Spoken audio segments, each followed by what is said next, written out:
Is Cash App cramping your style with sending or receiving limits? Don't worry, we're about to break down why those limits exist and, more importantly, how to potentially break free from them. Cash App imposes limits for security reasons aimed at protecting both you and the platform from fraud by default. Unverified accounts often have a sending limit of $250 per week and a receiving limit of $1,000 per month.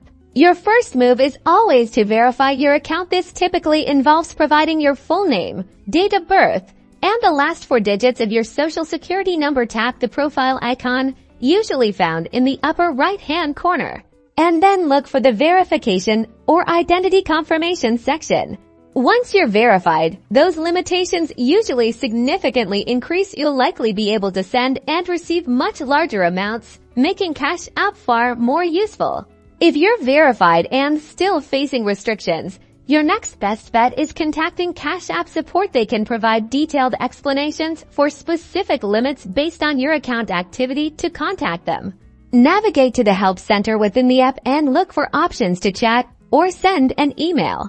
Keep in mind, consistent and responsible use of Cash App can also influence your limits over time. As you build a positive transaction history, Cash App might automatically increase your allowances. So, there you have it. Verifying your account and keeping a good transaction standing are the keys to boosting those Cash App limits.